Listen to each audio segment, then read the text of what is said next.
नमस्कार दोस्तों, स्वागत है आपका स्लीपी क्लासेस में। मेरा नाम है आयुष रैना।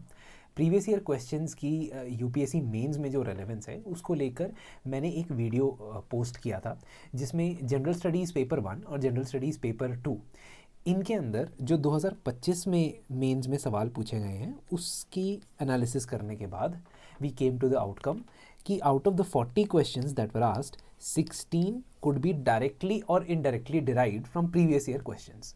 एक बहुत बड़ा नंबर है दोस्तों, ये ऑलमोस्ट 40% के आसपास है। और आप ये देख सकते हो कि इससे दो आउटकम्स निकलते हैं। एक, प्रीवियस ईयर क्वेश्चंस की सिग्निफिकेंस बहुत ज़्यादा है जनरल स्टडीज़ 1 और 2 में, लेकिन उससे भी ज़्यादा इंपॉर्टेंट आउटकम ये कि ओनली प्रीवियस ईयर क्वेश्चंस में नॉट बी एनफ ऑलवेज, है ना। सिर्फ प्रीवियस ईयर क्वेश्चन पे हम डिपेंड रहे ये भी कहना गलत होगा, क्योंकि बाकी के जो 24 क्वेश्चन हैं वो प्रीवियस ईयर क्वेश्चंस के अलावा भी आपकी नॉलेज को टेस्ट करते हैं। Now today what I will do is, because students had asked me in the comment section कि आप सर GS3 के बारे में भी बताओ, GS4 के बारे में बताओ, तो मैंने क्या किया, GS3 का भी आपके लिए एनालिसिस तैयार किया है और GS4 का एनालिसिस मैं जल्द ही इस पे पोस्ट करने वाला हूँ। तो GS3 के आज एनालिसिस के ऊपर हम फोकस करेंगे and GS4 will be in a subsequent video which will be coming in a couple of days. Previous year question को डायरेक्ट रेफरेंस मटेरियल या थीमेटिक गाइड हमने पिछले वीडियो में डिस्कस किया है। प्लीज़ एक बार पिछला वीडियो भी देख लीजिएगा। After you see this video have a look at the video which I did for GS1 and 2। ये उसका टाइटल है best way to understand UPSC means PYQ। तो अब हमने ये देखना है कि जो डायरेक्ट आप यूज़ कर सकते हो प्रीवियस ईयर क्वेश्चन के अंदर तैयार किए गए कंटेंट को नेक्स्ट ईयर के क्वेश्चन में, एक तो ये होता है और दूसरा आपको ट्रेंड का पता चलता है कि किन टॉपिक से पूछा जा रहा है। अब GS3 में देखते हैं कि how you can understand previous year question trend being repeated. 2025 में सवाल पूछा, elaborate the scope and significance of supply chain management of agricultural commodities in India. Now this question is basically describing two parts or talks about two parts: the scope of supply chain management of agri commodities in India and the significance or importance of that। तो ये दो part में easily divide हो सकता है। Scope के अंदर आप बात कर सकते हो कि हम कौन सी स्टेजेस पे सप्लाई चेन को मैनेज करना चाहते हैं। That means at what stages of the agricultural commodity production which includes sowing and harvesting, which includes transport to the APMC mandis, which includes storage, which includes wholesale markets, है ना। ये सब चीज़ें export तक आप इसको ले जाओगे, है ना, एक्सपोर्ट तक आप इसको ले जाओगे। और सिग्निफिकेंस की जहाँ तक बात आती है तो आप फिर इसकी इंपॉर्टेंस बताओगे कि कैसे सप्लाई चेन मैनेजमेंट से हम आज के समय में, है ना, at this point of time how can we how supply chain management helps farmers and helps to get the maximum output, maximum remunerative prices of the agricultural commodities। ध्यान रखिएगा, ये सिर्फ फूड के बारे में नहीं है, ये क्वेश्चन एग्री कमोडिटीज़ के बारे में है ना। तो it could include cotton also, it could include other non food crops as well. खैर वापस आते हैं ये क्वेश्चन और अगला जो क्वेश्चन देखोगे आप, उसमें फूड प्रोसेसिंग इंडस्ट्री के अलावा बाकी सब चीज़ें सेम है। What are the impediments in the marketing and supply chain management in developing food processing? Can e-commerce help in overcoming these bottlenecks? तो बेसिकली जो आपका मार्केटिंग वाला जो पोर्शन होता है, एग्रीकल्चर प्रोड्यूस मार्केटिंग वाला जो कंपोनेंट है, उसके ऊपर 2 से 3 प्रीवियस ईयर क्वेश्चन पूछे गए और अगर आप उसको होलिस्टिकली प्रिपेयर करते हो तो there is a high chance कि आप इस क्वेश्चन के काफ़ी पॉइंट्स लिख पाओगे। हाँ, ये याद रखना कि यहाँ पे फूड स्पेसिफिक क्वेश्चन नहीं है। Second, how can India achieve energy independence through clean technology by 2047? How can biotech play a crucial role in this endeavor?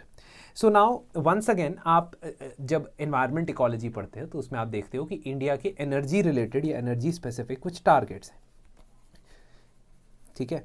और एनर्जी की एमिशंस इंटेंसिटी को लेकर, एनर्जी प्रोडक्शन को लेकर आपसे पूछा गया है कि क्या क्लीन टेक्नोलॉजी का इस्तेमाल करके, which will obviously include hydrogen, renewable sources like solar and wind electricity, and to some extent electric vehicles depending upon how the electricity for charging is being produced।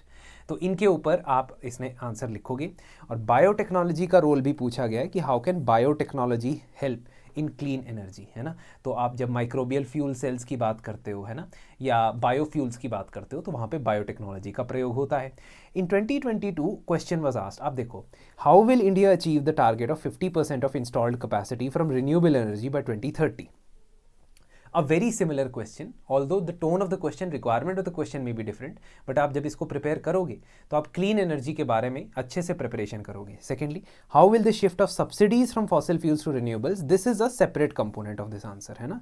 तो यहाँ से क्योंकि ये 15 नंबर का था, इसलिए ये बड़ा आंसर आपसे पूछा गया था। तब 2025 का ये क्वेश्चन देखो, और इंटरेस्टिंगली 2023 का क्वेश्चन देखो।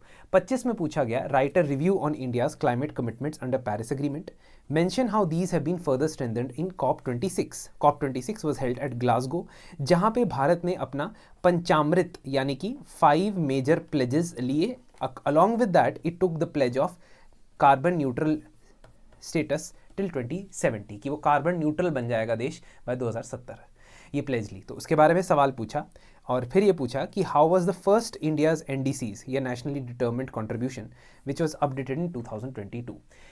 स्पेसिफिक सवाल है, लेकिन वंस अगेन अगर आपने प्रिपेयर किया है 2023 की प्रीवियस ईयर क्वेश्चन को, आप देखोगे कि 26 COP के बारे में सवाल पूछा गया और इंडिया की कमिटमेंट्स के बारे में पूछा गया।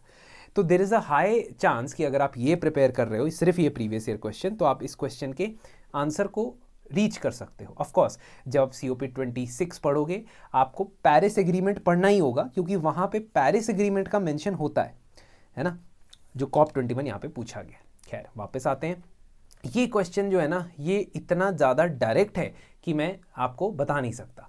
क्वेश्चन पूछा 2025 में, terrorism is a global scourge, how has it manifested in India and elaborate the contemporary, what are the counter measures adopted by the state. ठीक है, तो आपने जब बात कर रहे हो terrorism as a global scourge, scourge is anything that causes menace or trouble, है ना, जो बहुत लोगों को ट्रबल करता है, मेनेस करता है। ग्लोबल स्कार्ज की स्टेटमेंट है, how is it manifested in India. ठीक है, तो once again a statement which is directly repeated. ठीक है, स्कार्ज ऑफ टेररिज्म 2017 में पूछा गया, scourge of terrorism is a grave challenge to national security, what solutions do you suggest to curb this growing menace. ठीक है, what are the counter measures adopted by the state, यहाँ पे पूछा गया। यहाँ पे आपसे सजेशन मांगे गए थे। तो जैसा मैं बोलता हूँ, आपको ज़रूरी नहीं कि एग्जैक्ट क्वेश्चन रिपीट होगा, लेकिन आप टेररिज्म के बारे में जब पढ़ोगे तो इन्हीं प्रीवियस ईयर क्वेश्चंस के बेसिस पे आपका आंसर तैयार हो सकता है। कैसे? In 2023, the question was asked, measures adopted by the government as part of conflict resolution in Jammu and Kashmir. तो एटलीस्ट टेररिज्म को लेकर जम्मू एंड कश्मीर में जो स्टेप्स उठाए गए हैं वो आप यहाँ पे मेंशन करोगे। फिर उसके बाद टेररिज्म की मैनिफेस्टेशन, यहाँ पे manifested, how it is manifested in India, मतलब किन रूप में आपको देखने को मिलता है। आपको इम्पॉर्टेंट प्लेसेस पे, पब्लिक प्लेसेस पे बॉम्ब एक्सप्लोजन्स के फॉर्म में देखने को मिलता है। Suicide attack like Pulwama on the armed forces ऐसे देखने को मिलता है। ड्रोन अटैक के फॉर्म में देखने को मिलता है। इसके ना 10-11 पॉइंट आप लिख सकते हो, और उसमें से एक पॉइंट होगा कि आपको थ्रू ओवरग्राउंड वर्कर्स, है ना, या terrorist organisations working as fronts. ठीक है, तो ये भी एक मैनिफेस्टेशन है which you can mention from 2019। फिर उसके बाद जब आपसे पूछा गया है कि what are the counter measures adopted by the state, है ना, और आपसे कई बार सजेस्ट मेजर्स करने के लिए बोला गया, तो सेम वे, मतलब मैं अभी 2025 का एनालिसिस कर रहा हूँ, लेकिन अगर आप 21 में आंसर दे रहे हो और तो भी 17 का PYQ पढ़ के गए हो, here also you can use it. So this is a question जो बिल्कुल प्रीवियस ईयर क्वेश्चन के ऊपर आधारित है, और सिक्योरिटी में ऐसा होने के चांसेस ज़्यादा है। सेम वे 2025 में सवाल पूछा गया, government of India recently stated that left wing extremism will be affected और eliminated bye 2026। What do you understand by left-wing extremism and how are the people affected by it? What measures have been taken by the government to eliminate left-wing extremism? तो basically ये दो part है ना। पहला part एक statement के बाद आपसे पूछता है कि LWE होता क्या है, लोगों पे इसका क्या इम्पैक्ट पड़ता है, और गवर्नमेंट ने क्या मेजर्स लिए। These are the 3 parts of the question. 2018 में पूछा गया सेम टोन में कि left wing extremism is showing a downward trend, still affects many parts of the countries. Briefly explain the government of India's approach to counter the challenges. So what measures have been taken and counter approach. इसमें फ़र्क कितना होगा, 7 साल में बीच में जो measures उन्होंने introduce किए होंगे वो आप पढ़ोगे। तो इन एनी केस अगर आप मान लीजिए 2025 की तैयारी कर रहे हो, 2018 में आप ये क्वेश्चन आंसर देते हो तो 2025 के हिसाब से आंसर दोगे, नॉट अकॉर्डिंग टू 2018। सिमिलरली 2025 में ग्राउंड वाटर के बारे में सवाल पूछा गया and as you can see ground water के ऊपर कई बार सवाल पूछे गए हैं, ठीक है। सो 2023 में सवाल पूछा गया ग्राउंड वाटर, 24 में about ground water potential of Gangetic valley. 2019 में वाटर स्ट्रेस के बारे में पूछा गया एंड ये GS1 में पूछे गए, ठीक है। सो क्योंकि ground water as a resource आप GS1 में पढ़ते हो, उसकी इंपॉर्टेंस आपको GS3 में भी आ सकती है, जो इस बार आई है। How does nanotech offer advancements in the field of agriculture. Now this is a specific question जिसमें एग्रीकल्चर के आपको 3-4 कम से कम पॉइंट आने चाहिए। 10 नंबर का क्वेश्चन है, आई थिंक 15 नंबर का क्वेश्चन है। How can this technology help to uplift the socio economic status of farmers, ठीक है। अब नैनोटेक के बारे में ब्रॉडली आपको अगर 2016 का ये क्वेश्चन पढ़ते हो ब्रॉडली पता चलेगा। हाँ, आई एग्री कि आप शायद एग्रीकल्चर के 8 या 9 पॉइंट ना जनरेट कर पाओ in the paper, but at least you will have an idea कि इसकी एप्लीकेशन के बारे में सवाल आ चुका है। नॉर्थ ईस्ट स्टेट्स के चैलेंजेस या इंटरनल सिक्योरिटी चैलेंजेस के बारे में 2025 में सवाल पूछा गया, that what are the major challenges to internal security, map the various peace accords. 2017 में पूछा गया that north east region has been infested with insurgency, analyse the major reasons for survival of insurgency. Once again 8 years के बाद, 7 years के बाद, 5 years के बाद questions are repeating in different forms. This is very very recent. 2025 में maritime security, why it is vital to protect India sea trade and discuss the maritime and coastal security challenges. What are the maritime security challenges in India? Discuss the organizational procedural initiatives.